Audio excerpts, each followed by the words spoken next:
Hall για τη σημερινή μας διάλεξη. Η διάλεξη είναι στα αγγλικά, οπότε θα κάνω και τη δική μου τη μικρή εισαγωγή στα αγγλικά. It's a great pleasure to see you all here and to greet the people who are watching us online this evening for this lecture. And it is my great pleasure to have that we have a lecture on Byzantine archaeology, a topic that we don't treat very often, but this on some level depends on who is around and who we can attract to come to Greece. With Foteini Kondyli, this was relatively easy this year because she's spending the year in Athens and here at the American School. So it was a no-brainer to invite her to give a talk. And I'm sure we will all be very sort of delighted and happy to hear her. Foteini was trained as an archaeologist at the University of Athens, and her PhD is from the University of Birmingham, where she received her PhD in 2009. And since 2014, she has been teaching at the University of Virginia in the United States, where she's now Associate Professor of Byzantine Art and Archaeology. Her work spans the periods of late antique, Byzantine and the Frankish period, and she's an active field archaeologist. She has taken part in surveys early on in life, and then she started her training and her career as a pottery specialist in Butrint in Albania and in Afkat in Turkey. But she soon came back to her native country, Greece, to work at the ancient Agora of Athens, Samothraki, Mazi, and Thebes. And in this first stage of her research, she worked on ceramics and the way they are produced and distributed, thinking about networks, commercial networks in the Mediterranean. In her work, Foteini tries to get to the core of Byzantine life using landscape and household archaeology and the study of material culture. And she's trying to understand the non-elite Byzantines, not the emperor, neither the household of the emperor, but the household of real people, of regular people, and she's interested in how Byzantine spaces work, how does communal identity, how is communal identity formed, and this is what her specific interest is. She's the author of Rural Communities in Late Byzantium, Resilience and Vulnerability in the Northern Aegean, and co-editor of the Byzantine Neighborhood, Urban Space and Political Action. These are two books that came out in 2022. And in the past, she has also co-edited with some of her colleagues from Birmingham and a volume on Sylvester Siropoulos on politics and culture in the 15th century Mediterranean. Foteini's work brings together archaeology, archival research, spatial analysis, and the digital humanities. And she currently directs two projects. One is the project on Byzantine Athens that she's going to talk about, so I'm not going to go into detail about that. And more recently, a project on the Kosmosotira monastic landscape in Thrace. And we all know that to be meaningful, archaeological projects engage large teams of different specialties, and Foteini has been capable to lead these projects, I'm sure with an iron fist, but also very successfully with her humor, and she's very effective in person or remotely, and she has enthusiasm and abundant energy. At the school and the Yanadios Library, we can attest to this energy and generosity in sharing her time on many levels.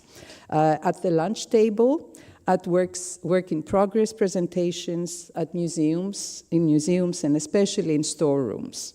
Her fascination with the material is truly infectious. She's eager to share it with students and the broader public through podcasts and digital humanities projects. And for the past 2 years, she has been the chair of the Gennadios Library Programs Committee, a new committee where she has managed to navigate the complex issues of fellowship, applications, and other academic endeavors of the Gennadios Library.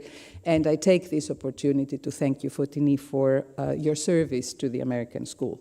So tonight she will be speaking to us on Inhabiting Byzantine Athens, insights from the Athenian Agora excavation archives. So please join me in welcoming Foteini Kondyli to the podium.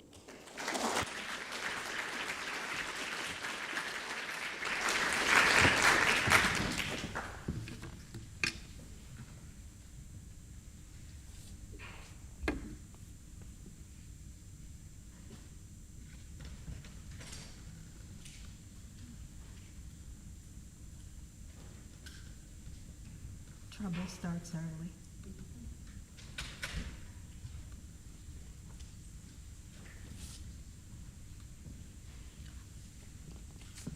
Wonderful. As you understood, I'm all about excitement, so I'm so excited to be here with you tonight. I'm also very excited that you are here tonight, both here at Kotzen Hall, but also seeing us live. Thank you so much for coming. It does matter. It gives me hope that the study of the past and the study of Byzantium is not just an academic pursuit, but rather stems from an inherent human need to know the past and to understand it in order to understand ourselves, find our place in the world, and navigate the future. I have some great things to show you today and share with you incredible stories about Byzantine Athens and its people in the Middle Byzantine period. So we're going to be talking about the period between the 9th century to the end of the 12th. Perhaps when you think about Athens, you think of this. Or maybe you are familiar with Byzantine Athens' bad reputation. A small, insignificant town that lacks monumental structures and any urban planning, with humble dwellings and small winding alleys, a backwater of the Byzantine Empire. Yeah, this is not what you're going to hear tonight. My research on the Byzantine buildings and artifacts from the Athenian Agora excavations point to a booming, bustling, and densely populated city. A lively urban hub. A lively urban hub where spaces were constantly being transformed to match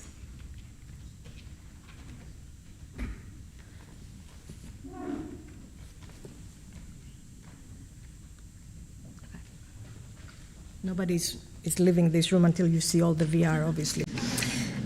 A lively urban hub where spaces were constantly being transformed to match new needs and desires, and where buildings' floors and walls and doors were moved, rearranged, and rebuilt to change the spatial layout of rooms, and thus the way people experienced and moved between spaces.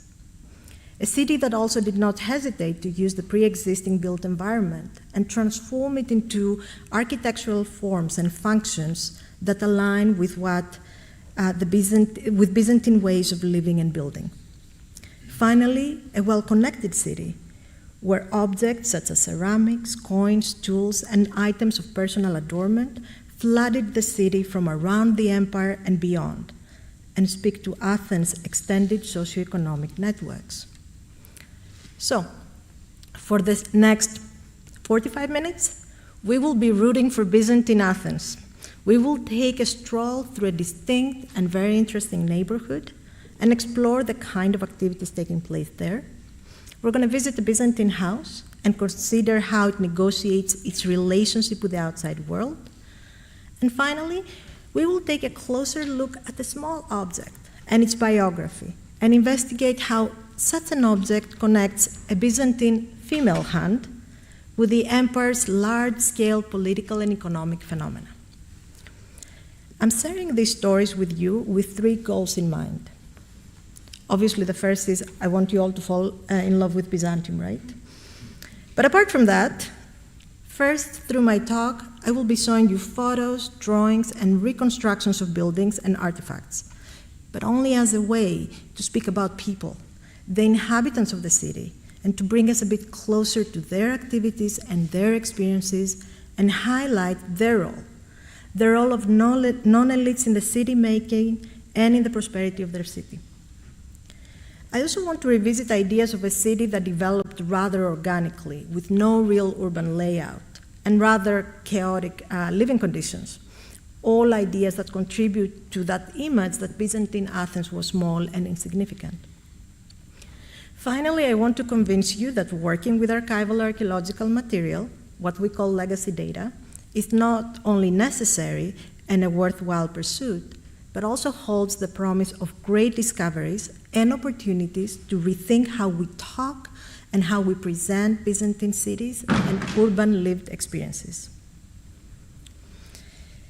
These are all interesting phenomena, but if I can ask you to take away one point from my talk today, please let it be that the Inhabiting Byzantine Athens project is a collective work. It's the kind of research with complex and large data sets that requires not only significant manpower and hundreds of work hours, but it also needs different skills and perspectives and approaches in order to analyze, interpret, visualize, curate, and share this information. That means that many talented and wonderful people have worked for and contributed to this project in different ways, so allow me to take a couple of minutes to introduce and thank them all. I'm going to start with you, Maria, and the Gennadios Library, as well as to Bona Westcott and the American School for the invitation and your continued support. I'm thankful for the opportunity to present my work, especially here in Athens. This is my hometown, and with so many Athenians also in the room, but especially also having in the audience my parents and my best friends, who I drive crazy talking about this project, so now it's the time that they get to see what keeps me so busy. To the former director of the Athenian Agora, John Camp, and the current director, John Papadopoulos, thank you both for trusting me with the study and publication of this material and supporting me in every step. Not a day goes by that I don't think about how magical this material is and how lucky I am to be part of the Excavations history. To the Agora staff, my other family, Sylvie, Aspa, Pia, Irini, Maria, Craig, Bruce, Emmy, I hope you guys know, and I hope I say it enough, that is your friendship and support that helps me think that all this crazy stuff that I do is actually possible. So I consider this your work as much as mine, and I hope that you like what you see tonight. Last but not least, my research team back at the University of Virginia. 3 years ago, I was very fortunate to receive an NEH Goldsmith Distinguished Teaching Award, which supports projects that can involve students, mostly undergraduates, in research. So I used that award to create a series of paid internships for archaeology majors at UVA. The idea was that they would work on the project and gain hands-on experience in archaeological methods, archival research, data analysis, digital storytelling, data visualization, including 3D modeling, 3D printing, and virtual reality. All of this that we've already done, and you're going to see some of it. So while I'm usually busy doing this, and this means studying the Agora archives, being in the basement, studying and redating artifacts, and occasionally hunting down for clues in the archives, even loose papers like this, that it's lovely because it has so many measurements, but if only they told us what room it belongs to. So while I'm busy with this, I have an entire army, my team, that you see here, who contribute to different aspects of the project, from data gathering and data analysis to the creation of new and detailed architectural plans produced by the project architect, Matthew Snyder, and to the 3D modeling and VR visualization led by our VR wizard, Erin Bennett of UVA's Scholars Lab, which is our Digital Humanities Center. So I'm showing you here this year's team, so this is 2023-24, but there have been many more students working with us in the past years who have already graduated, but they're watching tonight from home, and I want to thank them all deeply for their amazing work, their dedication, how excited they get about the things that I get excited about, and their impeccable work ethic. I know they're all watching with their parents back in the States right now. So team, if you're listening, if you're watching, hope you like what you see, because this is also your work. Finally, I'm very grateful to all the institutions and funding bodies that sponsor our work, as well also as the talented Kostis Pavlou who designed our logo. So, now that I've gone through the most important thing about this talk, ready to go to Byzantine Athens? Let's visit the Agora. The Athenian Agora excavations started in 1931, and already in the first decades of excavation, significant parts of the Byzantine city had come to light. The excavators recorded their excavation process and results in the excavation notebooks, like this one, which they often accompanied with sketches of important features such as walls, doors, and pithoi, storage vessels, and photos of interesting artifacts. Yeah. They also did this. They kept most of the artifacts, including large, very large amounts of pottery and coins, as well as other types of objects such as sculpture, jewelry, tools, etc. Once the excavation was completed and the Byzantine layers, features, and finds were recorded and stored, the archaeologists destroyed the Byzantine structures to continue the excavation in lower levels in search of the classical Agora. As a result, within the archaeological site, there is currently only one Byzantine building standing, and that is, of course, the Church of the Holy Apostles. That means, and I'm going to repeat this, please pay attention, all the buildings I'm showing you today do not actually exist anymore. They no longer stand. So please, don't get too attached. Okay? Please don't go this week to the Agora and start looking for them. They're not there. The key question is, can we really reconstruct an entire phase of a city that is no longer standing just from early excavation records? Is there even enough material? How can we do that in terms of methodology? And at the end, is it worth it?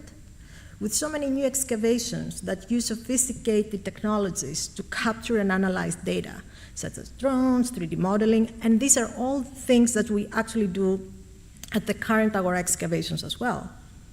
Should we spend time, money, and energy on these old records? The answer is absolutely yes.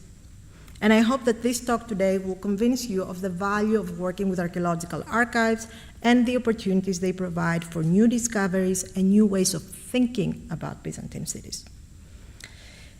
To show you why a slow and close reading of this archival material is both necessary and rewarding, let's have this photo together.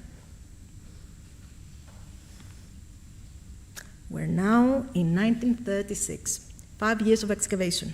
And as you can see, a big stretch of the Byzantine architectural remains have already come to light. If I asked you to describe this, what would it be? What would be the word that you would use? Chaos? Dense? Unplanned? Unruly? I don't want to deal with it kind of thing? What about this one? This is the photo of the remains of a Byzantine house. This is the wall. Does that speak to you of great building skill and sophistication? Because that's what I'm arguing for. These two examples are great in illustrating why there are so many erroneous ideas about Byzantine Athens in terms of its architecture and urban planning. Photos like this evoke a sense of chaos that is often repeated in the architectural plans of the Agora, where Byzantine buildings are drawn together with walls and features of Hellenistic, Roman, classical. So they're creating a sense of chaos and obscuring the reality on the ground. It is not surprising that we often read in scholarship that there was no real urban planning and that the city developed organically, responding to needs ad hoc, thus resulting to chaotic conditions. It is also not surprising that a wall preserved in this state might evoke the image of humble dwellings of an insignificant small town. The question is, are we reading these images correctly?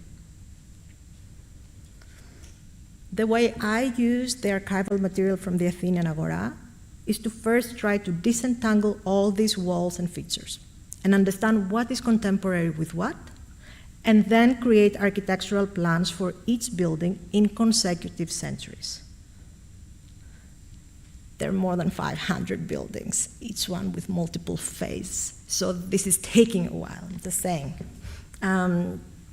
The idea here is that I want to capture and show both these buildings' architecture and their transformation in time. To do that, I must first read all the descriptions in all the excavation notebooks and look at and often redate all the artifacts associated with the building in order to reconstruct its stratigraphy and the sequence of events. Once we have produced new architectural plans, then we can use 3D visualizations to explore different possibilities of how these structures could look like. Additionally, using virtual reality, we can create experiences of navigating through space to better understand them from a user point of view.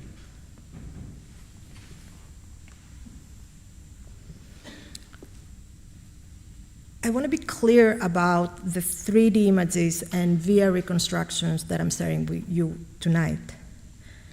These take time to build. We're not pressing a button and these things come out. They're also data-driven. They're not pure guesswork. They're making full use of the archaeological records and are based on our project's architectural reconstructions. They also take into consideration the city topography, the surrounding buildings, as well as other factors that inform the architecture of a building, such as legislation, Byzantine law, and Byzantine norms about issues of privacy and property ownership. So, for example, most excavated buildings at the Agora survive in a foundation or ground floor level. And I'm showing you big buildings here. Therefore, we only add a second floor where we have found built staircases. In case that we don't have this evidence, but the walls are thick enough and well built enough to support an upper floor, then we create different versions of the same building. Sometimes with one floor, sometimes with two, just to see how they fit with the rest of the city. In the case of doors and openings, that we don't have so many, we add them where there is evidence of them, and again, in the absence of such data, we add openings and windows where we think it makes sense structurally and functionally and align with Byzantine-specific spatial practices. These reconstructions are very useful because they allow us to investigate different possibilities and scenarios of how these buildings could look like, rule out some ideas, promote others as more plausible. At the same time, these reconstructions become powerful tools to convey visually the character and the layout of the city and invite people to consider the kind of experiences that such a built environment could afford.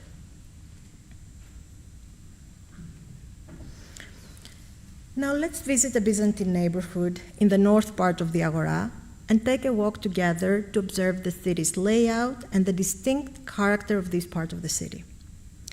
Despite popular beliefs that speak of the lack of planning of the city, the area of the Agora in Byzantine times was organized in city blocks, divided by street and alleys. So I'm trying to say here that there is very sophisticated planning involved.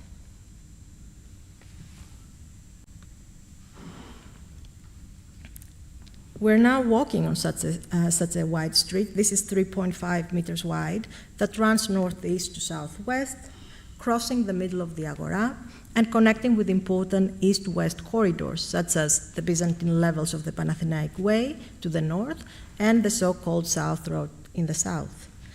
This road follows the same line as the modern road of the eponymous heroes, but it's Byzantine, meaning that the road did not exist in antiquity, but it was introduced in the city at some point in the 6th century. The presence of such a main road affords certain possibilities and opportunities regarding the spaces and activities that frame it.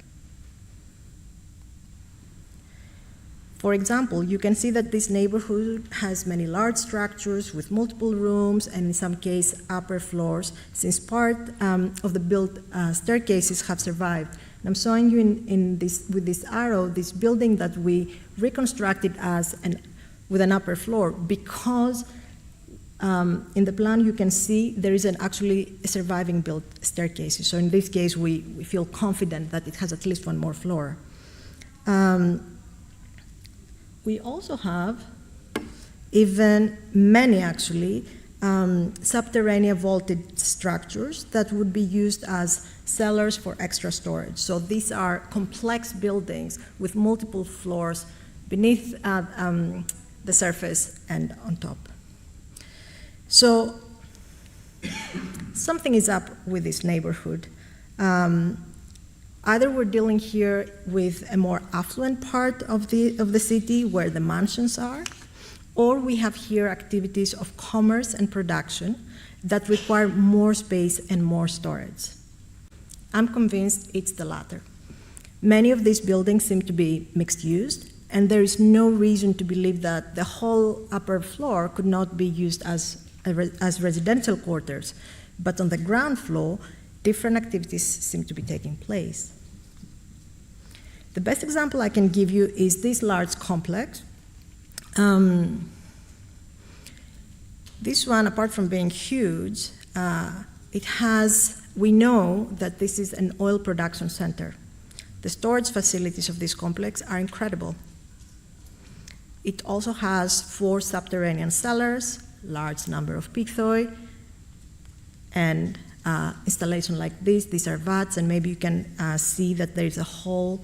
They're coated with mortar, and there's a hole in that tiny corner to drain and clean them. Moreover,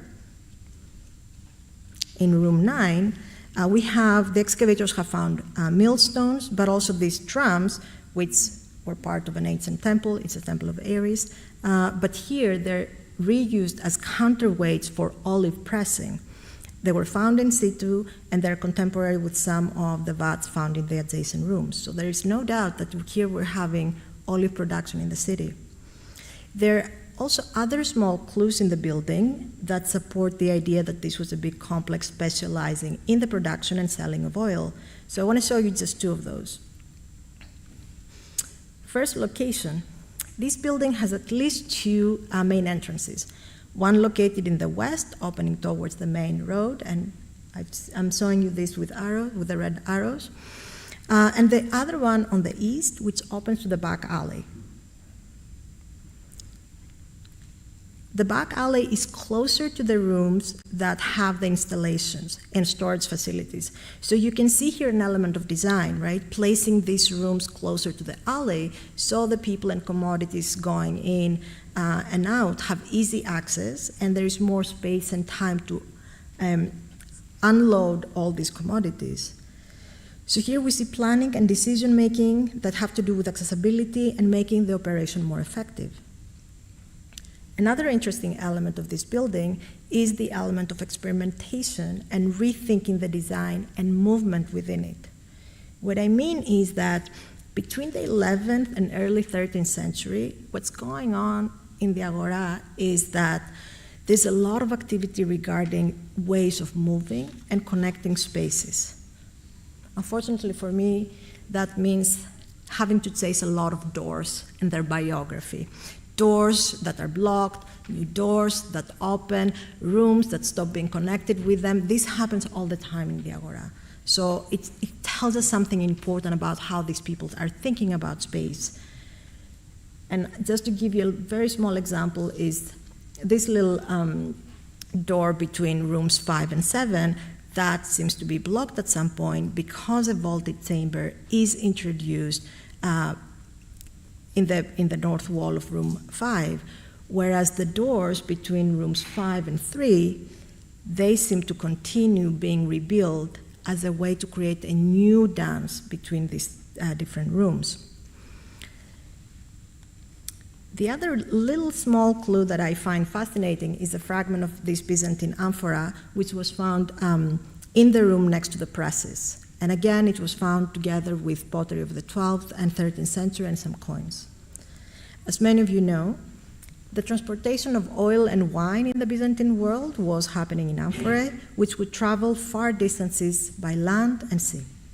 What interests me here is actually that this fragment has a stamp, and that if you look closer, the stamp is the shape of an anchor. So there's still discussion about whether these stamps speak to the maker of the amphorae or the content, but what I will say here is that they're often found in places of production. And within the Byzantine Agora, all stamped amphorae come from buildings that seem to be associated with commercial rather than domestic activities. So that's another little clue of what's happening in this kind of building. The story and activities of this building speak to us about a location in Athens and within the Agora that produces and sells oil, but also its byproducts such as olives and olive pits. Moreover, it is a neighborhood that seems to have a versatile character where businesses and houses coexisted and created an area of crafts and industry. This is supported by evidence from buildings around the building that we just saw, because we have there kilns and vats for winemaking, as well as a large number of storage spaces, all related to non-domestic functions. So such a neighborhood of craft and industry afforded a very distinct sensory experiences. For example, different smells and sounds from a mostly domestic neighborhood. Its distinct character is also recorded in the graffiti on the columns of the Temple of Hephaestus. That is a Church of St. George for the Byzantines, where, as Anne McCabe has shown, commemorates some of the deceased that who were probably buried in the temple, and there are many craftspeople mentioned there by name and occupation, and I'm giving you a list. So, our big oil production complex is part of a neighborhood of craftspeople, of producers, of makers, of sellers, where residential and commercial establishments coexisted and were organized around a main road. Since we're in this part of town, let me introduce you to another building on the other side of that big road, which I'm pretty sure this is a house based on its size, design, and associated artifacts. The small house, House A, exemplifies some basic things we already know and we have come to expect from non-elite Byzantine housing. A small number of rooms, small courtyard, a well, a couple of pithoi in the house's interior. Nothing special, right? Yet this house has many things to teach us about how Byzantine Athenians organized and managed public and private spaces, and about opportunities for interaction in spaces in, around, and outside houses. The house's architectural design and transformation over time also invite us to appreciate the effort, the skill, and thinking that goes into building a Byzantine house, and its ability to adjust and change to match the changes witnessed in the city and its occupants. And I often say that the beauty and the skill that is involved in this house goes unnoticed because most of us don't have any experience on building houses. So we assume that this is easy, that we can do it. We cannot. It takes a lot of skill, and I'm going to show you a little bit about that. So let me start by saying what I find so fascinating about this house. First of all, as always, location. This house is framed by a main road to the east and again a small alley to its west. And it's also kind of squeezed between two other large buildings to the north and south. And most importantly, It shares wall with these other buildings. Any of the Athenians who live in a polykatikia can understand what it means to have close neighbors like this. The house is contemporary with these other buildings, and they seem to have been built at the same time. So there is here an effort of building coordination and design that allowed this area to be designed and laid out at the same time, somewhere in the 11th century. This is one of the game changers about studying the material in the Agora. And I'm showing you here that we have good evidence to suggest that these buildings were covered with plaster, internally and externally. So what you see in this photo has nothing to do with how actually the houses were. The houses look more like the reconstructions than this exposed wall. We also know that they had different colors. Sometimes neighboring buildings would have different colors, so their property limits would be identified. I found so far traces of yellow color and red color, and if you're thinking these are pale, right? Thank you. So this is coming from the external facade of another house, just to show you that the city not only feels different and looks different, but all these houses are very different actually from what we see with these exposed walls. It is equally interesting to see how people living in this house kept rethinking their relations to the outside world by changing their access to the main road and the alley. Let's see, for example, some key transformations that happen in the two basic phases, 11th century and then mid-12 to 13.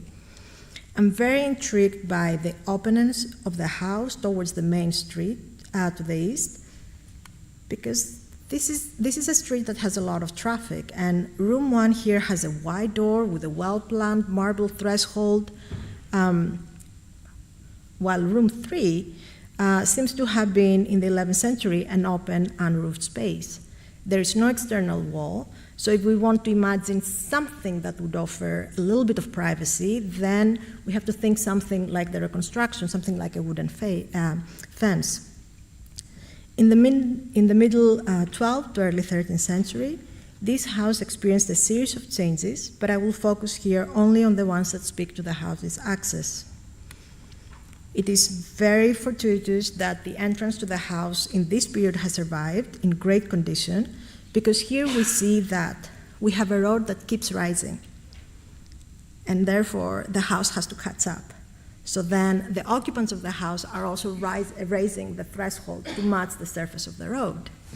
But now we have another problem, that the interior of the house is lower. So in order to keep people from falling inside the house, they're now introducing some marble steps.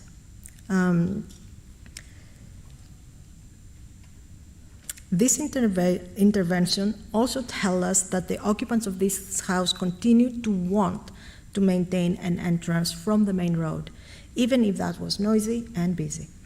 At the same time, they're instigating other changes that mitigate that direct access from the street. As you see, that open, unroofed space is now closed, and with a new wall, and presumably it was roofed. On the other side of the room, on the west side, a new door was introduced that opened to the alley. And this addition is interesting because, first, it clearly offers an alternative way of entering the house from a different room, probably used in different times for different activities or by different groups. Moreover, if we take a closer look at the room, this is the biggest room of the house. So with some build features, including some pithoi, there is a little basin in the corner of the room that it connects with a pipe towards that leads the waters outside the house. So this is where you would throw your dirty water and your waste. All these features suggest a variety of activities that would take place in this space, including washing and preparing food, preparing meals, while it's possible that there was also a hearth in that room. Just to show you how we imagine this to look inside. And also you can take a small tour to see it.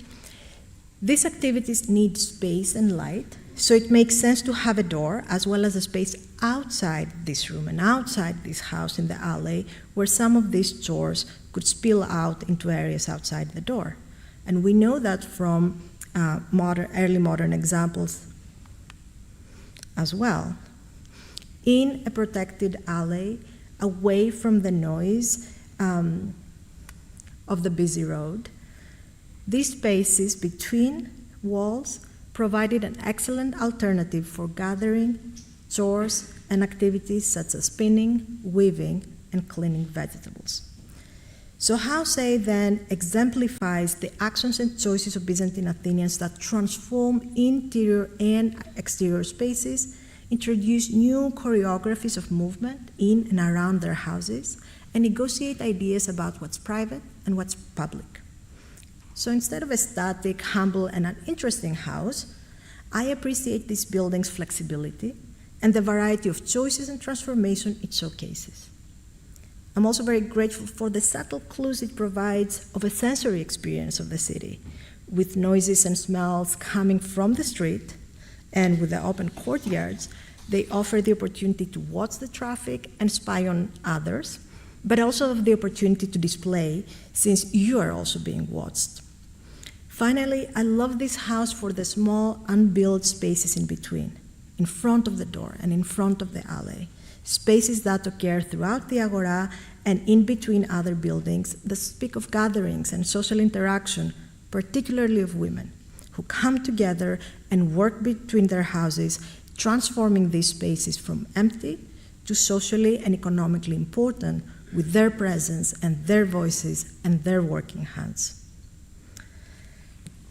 Now let's think a little bit more about these working hands of women and the kind of objects that highlight women's skill, knowledge, and fundamental role in the social, religious, and economic life of the city.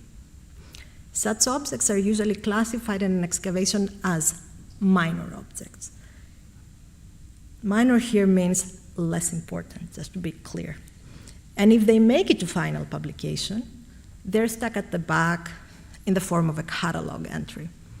Today we will change that and make such a minor object the protagonist of a fascinating story of skill, technology, religion, and cultural exchange. What might such an object be? This one. This is a Middle Byzantine spindle whorl used to spin thread as part of a series of steps to produce textiles. This is made of bone, whereas others are made of stone, in the Agora mostly steatite. There are more than 200 of them recorded at the Agora. I'm showing you a little sample. And their majority, they're coming from Middle Byzantine context, roughly between the 10th and 13th century.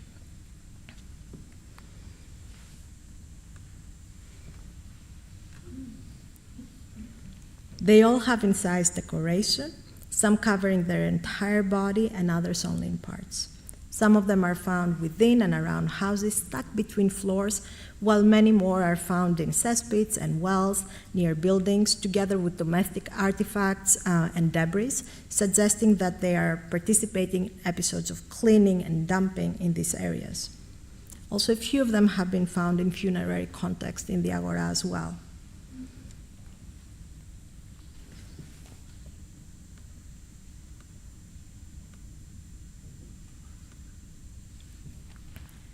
Trust me when I say it is very easy to neglect such an object, considering the volume of objects and the complexity of data at the Agora.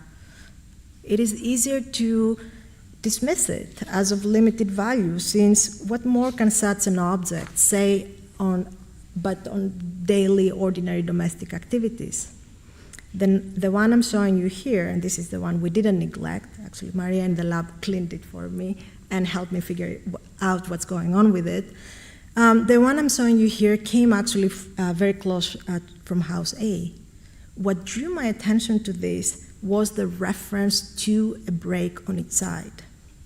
Then I forgot about it until I saw another reference for another break in another spindle whorl, and then another. Was that a coincidence? And if not, what were these holes about? Maybe a secondary use of some kind? So I decided to see them all, and soon enough I understood that we're dealing here with something else. These 2 holes in the sides were deliberate, and they go through the entire body. They can be removed and added back to the spindlework, so it's like a cork. My thinking here is that a primary function of this is to reduce the weight of the spindlework where you take the pieces out, and increase it again when the pieces are added. Weight is important in spindle whorls because different weights produce different threads and are more suitable for different types, such as wool or linen. While a very experienced spinner might be able to use the same spindle whorl to produce threads of different thickness, a novice, I'm pointing to myself because I've tried, a novice would benefit from different sizes and weights of spindle whorls. So I think what we're looking here, we're looking at something of a multi-tool that the very least could be used for different results, that would work well with different raw material, and used by people with different skills and experiences. Inspired by the spectacular research and exhibition of the Tale of Tools at the Benaki Museum, and I hope you've seen this or seen the catalog by Flavia Nessi and Tina Vasilakopoulou, they have done this amazing work on weaving tools showing the wide range of functions that such tools have and the range of products they can produce. And encouraged by our recent conversations, I'm also now thinking that these holes in these Byzantine spindle whorls might also be used in a variety of different ways to weave. Still an idea, still exploration. What I can say with certainty here is that these objects are not simple. They're not just daily objects, they're not just tools. And for the sake of time, I will only make 2 further points that have to do with their decoration. These are highly decorated and aesthetically pleasing objects, sometimes with complex patterns which speak to their time and skill spent producing them. I'm very interested, and especially in this pattern of the double circles with a dot in the middle, because while this is a common motif, we also find it in many bone objects. Some have to do with weaving, but we also find them in religious objects like this cross that I'm showing you here, also from the area of House A. These motifs have prophylactic and apotropaic powers, and they protect against illness, the evil eye, temptation, demons, death, all things that Byzantines were concerned about and took measures to protect themselves against. Textiles and garments also have such protective qualities, protecting the body not only from weather conditions, but also against other threats, especially when they're embellished with religious iconography. The fact that these symbols are also repeated in these tools that make the textiles offer new opportunities to see a religious dimension where women are responsible for the spiritual and physical protection of their family. And finally, many of these spindle whorls resemble in their decoration spindle whorls that are coming from the Islamic world, as I'm showing you here, especially spindle whorls found in the famous textile-producing city of Nishapur in eastern Iran. In the 10th and 11th centuries, when Byzantium felt so secure about its borders and restored its presence in the Aegean against the Arabs, we see an increased interest in Islamic objects and their decoration motifs, the most well-known being the pseudo-Kufic script, that's imitation of the Arabic Kufic script, that we see everywhere. We see them in pottery, we see them in jewelry, and of course, on facades of buildings such as the Holy Apostles at the Agora, having here both decorative and apotropaic properties. I think the spindle whorls, which also date to the 10th to 12th century, participate in these narratives of Islamic influence and showcase how such a small daily object in the hands of a woman can speak volumes about economic and cultural exchange between empires, shared taste in the Eastern Mediterranean and across borders, and the translation of foreign motifs to Byzantine concerns and ways of living. This research is ongoing. We're going to publish soon. We're going to see it, but just at this point, I want to acknowledge here our team member, Carter Lowe, who came with me last summer in Athens she did all the recording, all the photographing for these objects, and without her help, I simply wouldn't have the time to even consider doing this little side project. Then in the fall, I was very fortunate to do more research on these objects and thinking a lot about their function and meaning, thanks to the Benaki Museum and the Fermor House Fellowship that allowed me to stay at the breathtaking house of the Fermors in Mani and think about them and prepare an article that will hopefully come out next year. So, where all these three stories leave us. As I'm coming towards the end of my talk, I want to end in two different ways. First, a brief conclusion on this talk and my research. For those of you who are familiar with my work, have read anything I've written in the past, the conclusion is always the same. People matter. Ordinary people matter. They have agency and play a crucial role in the shaping of the economic, political, and social landscape of Byzantine Athens. Despite the allure of grand theories about political system and economic networks, it is essential to recognize the agency of everyday individuals in instigating significant changes within their society. The inhabitants of Byzantine Athens actively influenced the layout and organization of their city, contributing to its distinct character through their actions, routines, and experiences. I also hope that my work tonight has convinced you about the value of legacy data in uncovering new insights about Byzantine society. Despite the challenges posed by the volume and the fragmented nature of this data, a meticulous examination rewards us with a deeper understanding of urban dynamics, architectural evolution, and socioeconomic networks. From understanding the distinct character of a specific neighborhood, to recognizing the skill, knowledge, and thinking that is embedded in the building of a Byzantine house, and to bringing to the spotlight small objects that have big stories to tell, connecting a female hand to the broad political and economic networks of the empire. The Agora's archival material challenges misconceptions about Byzantine urban life, refuting notions of organic chaos and insignificance. For a more in-depth exploration of these conclusions, I invite you to wait for the publication of my forthcoming book, 1-2 years from now, where these themes will be fully explained. For the last second, I want to conclude in a very different way by coming back to what I said in the very beginning about archaeological research being a collective endeavor, and about the value of building teams and envisioning more and new ways to make the study of the past more inclusive. The other part of the Inhabiting Byzantine project is our forthcoming digital platform. While currently this is under password, so we'll see it, but not yet, we plan to make it, We plan to make it accessible to everyone within the next couple of years. This platform aims to engage diverse audiences by offering interactive access to our research on Byzantine Athens, including the excavation history, our methodology, and key findings.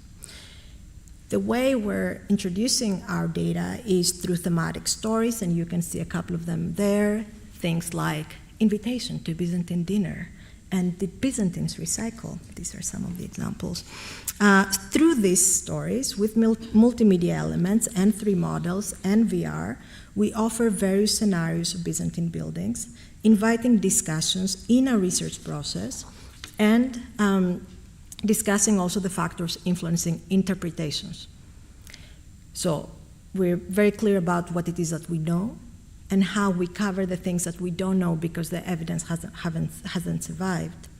Our platform will be bilingual in Greek and English, and will also have educational resources tailored for both Greek and US schools. What I find most exciting about this is the involvement of the public in knowledge creation and historical interpretation. So viewers will have the opportunity to suggest new stories, and then we can build them. They can also help us with their expertise to guess what some objects are that we have no idea, or how to roof correctly buildings, since this is what we spend most of our time. So this is by encouraging participation, we hope to foster a deeper understanding of the complexities of historical interpretation and the diverse perspectives that shape it. While building this platform takes time, we envision it as a collaborative space that celebrates diverse perspectives and knowledge systems. We look forward to launching it alongside the publication of the book on Byzantine houses. And in closing, I invite you, I leave you with this promise of this, and I invite you to join us in this journey towards a more interactive, inclusive, and more participatory approach to understanding the past. Thank you so much.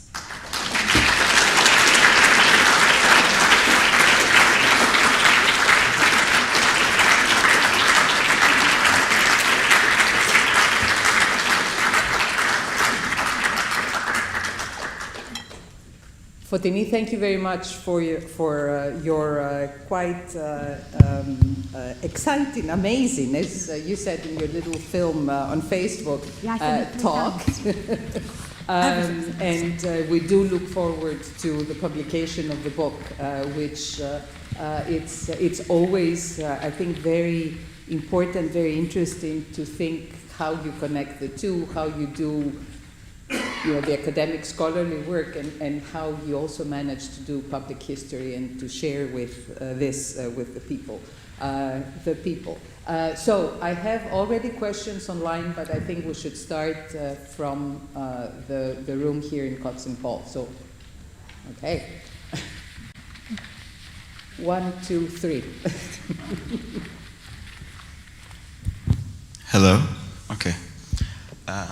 I want to appreciate you for what you do. And my question is about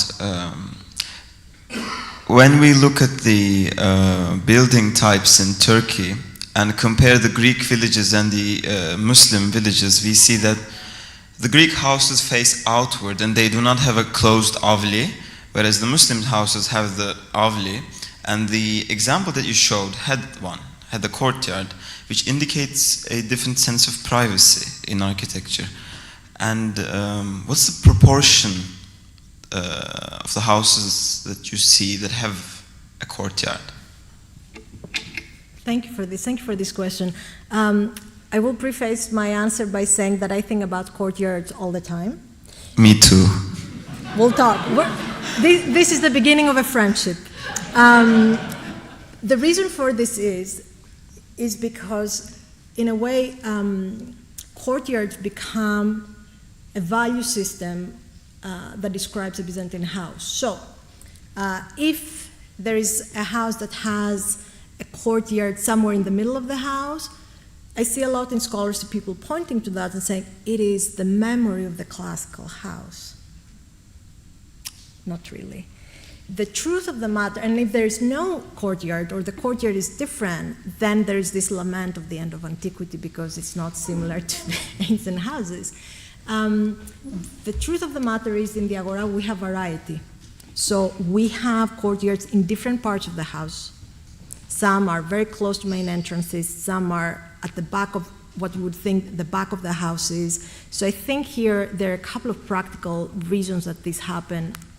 First of all, it really has to do with what empty space there is around, and other rooms that have to be placed in specific parts of the footprint of the house. A lot of them, because they also have wells. There's a matter about where you're drilling to get water, and what the Byzantines like to do is also recycle ancient Greek and Roman wells as well. So that is also something that then gives them another factor to place a courtyard in specific places. But the point here is variety. There is no real pattern. I say this because, in my book I have an entire chapter of courtyards, and I'm not a big fan of typology because I think at the end of the day I don't want to torture future generations of students learning type 1A and type 1B. So I take this very seriously, but honestly, we're talking about variety here. And then the question is, what drives that variety? What are the factors that in each individual case, you decide where to place that courtyard? And we're very used to talk about privacy with the Byzantines as well. They're very private people. That's why I like showing House A. There is privacy, but there's also pragmatic. These people have jobs to do, and they also want access to the main road. And you see that very clearly architecturally. And another small question. When they were excavating the Agora, what did they do with the rocks, the things that were the building material of the Byzantine era? Where was it deposited? Do you know this? I wasn't alive at that period. But a lot of them, there are episodes where they're moving a lot of this material in piles, and from time to time we see them in photographs reappearing when they're creating small walls, putting them on the side of the Agora, in corners where they're not excavating. I think sometimes we don't have a full appreciation of how much soil and material is being moved every time there is an excavation. And we have these fabulous photographs in the Agora that show entire mountains of building material, not only Byzantine, ancient as well, because they're from Spolia. So you see these massive heaps, but at some point I lose where they ended up. Some are rebuilt in different supportive walls of the excavation, and some are just dumped in sites that are still not excavated. I'm not looking for them. That ship has sailed. I know I said we have another 2 questions in here, but can I ask 2 small questions that are somewhat related? First of all, a question about the tiles and in your reconstruction. Are these based on actual tiles? And the other question is why you chose these neighborhoods. Okay. The tiles, I will say that for the moment, we don't have time to measure and put real looking tiles. We just put a tile for a roof, but we do have the possibility to do that later because, yes, we have collapse of upper floors and the survival of roof tiles that we could use as models for the 3D models as well.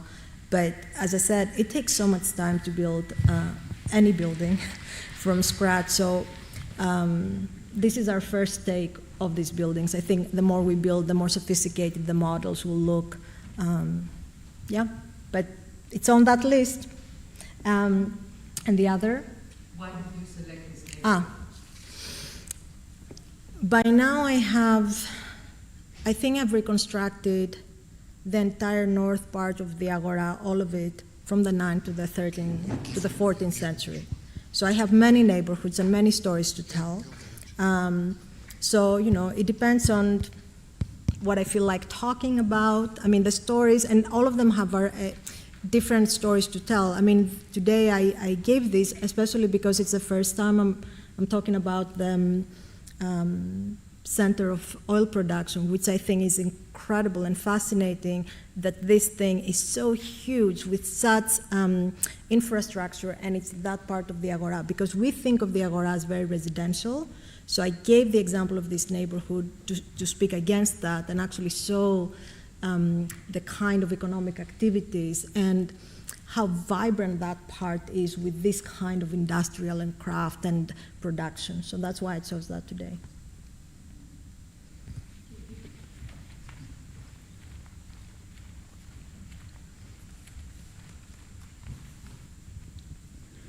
Thank you. That was incredibly fascinating. I have many questions, but I will stick to one. You mentioned several times that you had to redate a lot of the material. Is that because it had been incorrectly dated, or it had been never studied, or it was just put in bags that said Byzantine and nobody looked at them for 60 years?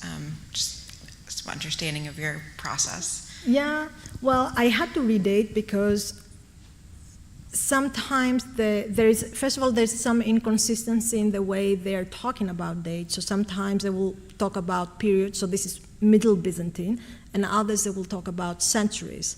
But to me, it's never clear what Middle Byzantine means to somebody in the 30s. So when I go down and I open these boxes, it's very clear to me that we are not in agreement. What I think 12th century is not what the fashion was in the 30s. And there's nothing, let me say this, they're doing nothing wrong. I mean, they're dating these artifacts in a time where there's not so much comparanda. So they're doing the best they can, and they're making the classical mistake of trusting coins too much and not understanding the complexity of the circulation of the coins. I would say they did an okay job, but a lot has changed in the way we're dating right now. So many discoveries have happened. I mean, we're talking about 100 years of excavation. We figured out so much more, especially now that we know some of the workshops and how trade works and the circulation of specific categories of pottery. So for me, it's easy, now that so much work has been done and so many wonderful colleagues have published on this stuff, to go down, feeling safe and secure about my dates and redating.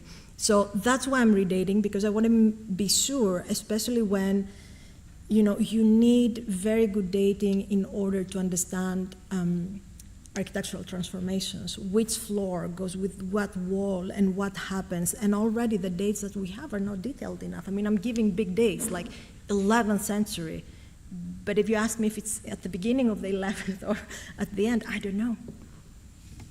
So yeah, predating is part of the process, but they did all right.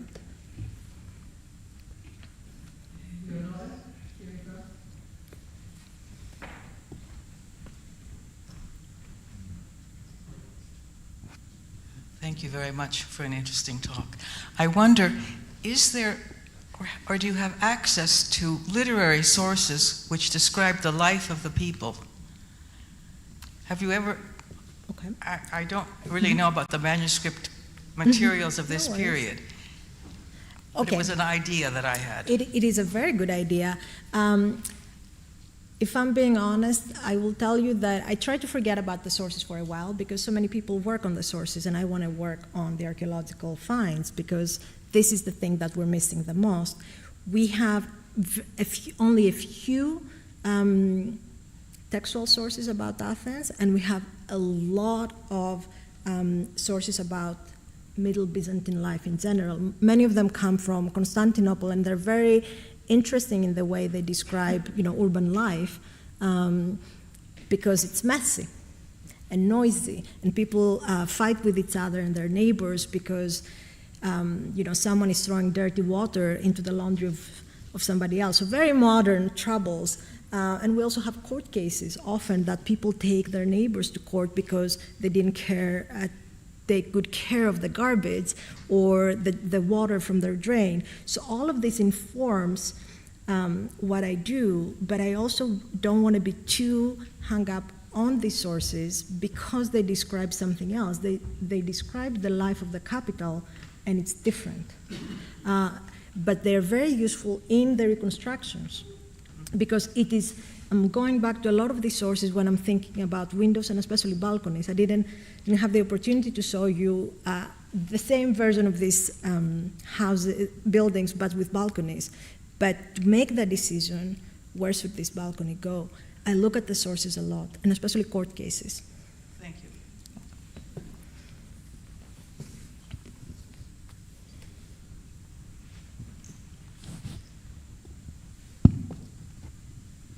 Thank you very much, appreciate it. Do you understand why the archaeological team at that period in the 30s, which was led by archaeologist Shear and supported by Rockefeller Foundation and Mellon Foundation in the US, they let the Byzantine history almost disappear? Do you have an answer for that as a scientist?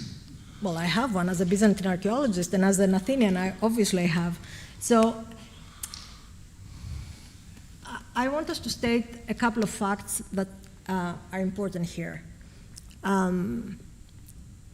The excavations aim from the beginning, very well stated, was sure to understand the diachronic occupation of the Agora, but also to put emphasis on the classical phase of it. And that was something that wasn't only something that the American excavators desired, but also the Ministry of Culture and the government as well. I mean, the preoccupation was with the classical period. And, so of course, for that to happen, we all know archaeology is distraction, and of course, there's no other way to go to the classical period but to go through all the previous layers. I will say though, and I say this, I remember when I was a graduate student that nobody knew that there was so much material still saved in the Agora. I mean, I grew up academically knowing that there was nothing left here. So when I came later as a researcher, I remember the first time I saw the basement and the artifacts, I thought I was having a mini heart attack because I was so overwhelmed with the material. So I have to differentiate between taking those things down, but also how they record. Because if they really didn't care about it at all, then they wouldn't be recording in the level I showed you here. And if that was the case, then someone like me, it wouldn't be possible for me to do this kind of work. So there is that too, like they're really recording, and some of these generations also have a lot of interest in medieval. And I will definitely talk about Alison France, who also inspired my work, who understood very clearly and who was a strong advocate about the value of Byzantine architecture and archaeology. She published 2 books in the Agora series because she believed so much and advocated for it. And paved the way for someone like me to come later and do this work. The more interesting question, I think, is what to do now with the new excavations. And I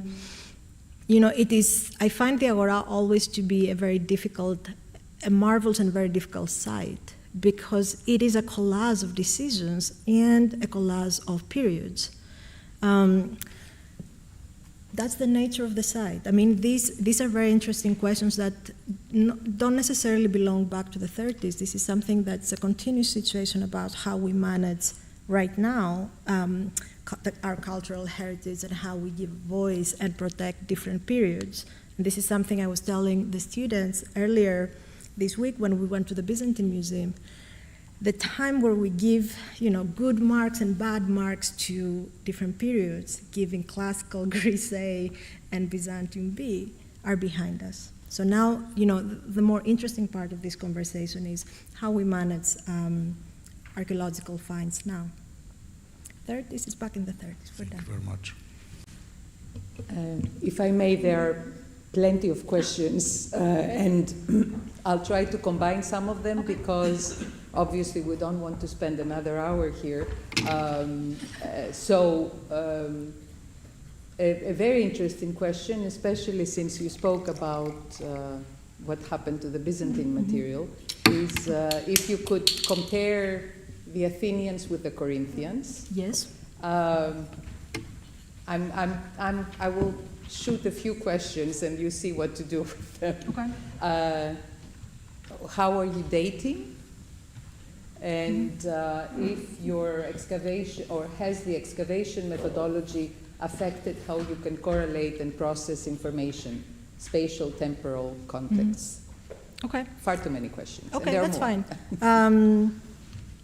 The Corinthians. Yes, the Corinthians, look, the Corinthians have done a great job for a very long time, and that has to do with Guy Sanders, particularly, who spent so many decades publishing and thinking and showing all of us the way forward, especially things I said before about not thinking about coins as an objective tool of dating. So personally for me, I associate the publications of Corinth and how it pushed the envelope in things about dating and pottery and methodology to people like Guy. Sorry, the question was how the Byzantines, the Byzantines, in Corinth and Athens lived. I mean, is there comparisons that... Of course, yes, there are comparisons, but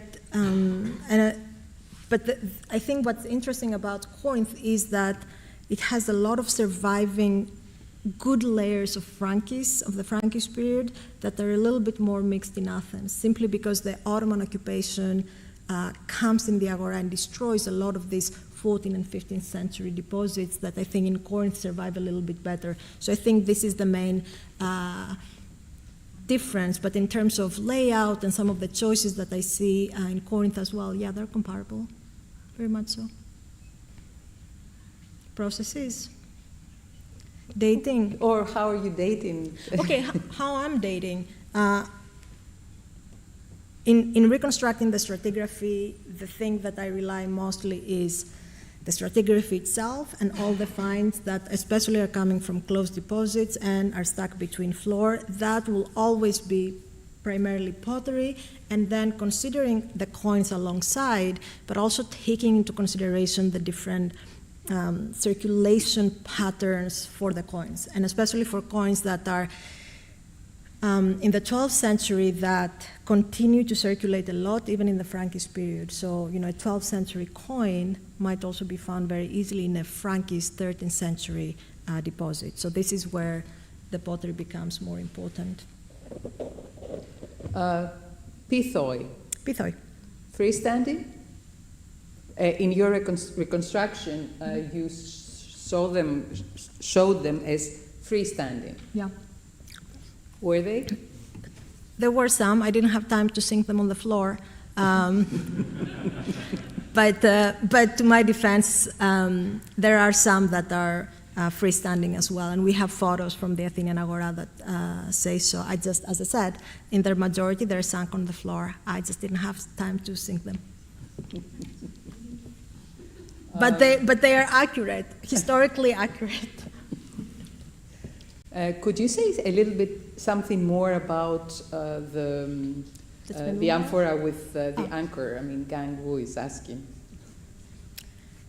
I'm still thinking about it. I mean, I find it fascinating because, as I said, we don't have so many amphorae with stamps in the Agora, and when we do have them, we see them in buildings that, to me, they do not look like domestic structures, or I know for sure, I have enough evidence to know that they're not domestic structures. For me, the most important thing that I came to think about this specific one was that it's clear to me that there are amphorae that travel, and this is one of them, that somebody's bringing this, putting oil, sips it, and I would love to know where it's going. But that also signifies that Athens produces commodities that are living Athens, so they're not only locally. And then in the Agora, we also have so many table amphorae and jars, and I think this is where the content of these traveling amphorae are poured into smaller containers or in pithoi to stay in the house. So that differentiation, I think I hadn't appreciated before, and now that I have this little stamp, I'm thinking more about. But the struggle is real.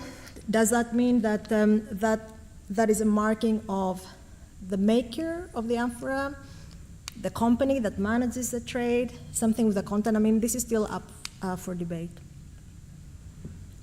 I'm sorry for all of you, I mean, who are online asking questions. They can send me an email. Yes, you can send an email, but there is, I think, I would like to, there's a question, somebody that posed the question twice now, and it is about the tools, the 3D visualization tools and platforms and all of that. Mm-hmm. So I hope you will speak to us sure. also who don't know exactly all of this, who are not scientists, hard scientists. No, that's perfect. Thank you for this. The first thing that I would like to say is that I don't know if you like them or not, if you found them modern or Byzantine or weird looking or nice. I think they can be very powerful in conveying spaces, even if they're not 100% accurate. Otherwise, I would just bombard you with stripped walls, and I don't think you would like that, and a lot of architectural plans. So, there's power in this kind of visualization, but at the same time, I do want to say, especially, I think for people who are not used in doing things like that, and they're not familiar with this kind of software, I think people often think it's easy, and especially because now we hear a lot about AI, I don't want you to leave this room thinking that we just press a button and these things appear. We've been working on this stuff for an entire year, and the research for even putting a wall up is 5 years. So that's why I was saying from the beginning, this is data-driven. We use a lot of, simple like SketchUp for 3D modeling and Twinmotion for the VR or Unity, but these are all in Twinmotion. We try to use open source when we can. This is a great way to train students in digital humanities as well, but especially when it comes to conveying information like that to the public, it's clear to me that this is the way forward. But it's hard work. Like, this stuff is not easy because you have a lot of possibilities. So, just to explain to you that the last 3 months, I've been meeting with my team every single night, and our conversations are like, it looks a little bit too clean. Can you make it a little bit dirty? The sun is a little bit too high. Can you make it lower? This window is a little bit to the left. Can you move it to the right? And things like that. So you have the ability to move things around and design, but it takes time. And everything that we do in terms of building this have to be fully justified. I cannot just put things in places where they're not right in terms of Byzantine law or Byzantine norms. So there is this secondary thinking about, would the Byzantines approve? So that's a soul-searching question right there. But these are not easy, but they're powerful, for sure. That's how we're building them. I think it's time to wrap this up and invite the people who are in the room for a glass of wine where they can ask you further questions. But before we do that, we want to thank you very much for your presentation.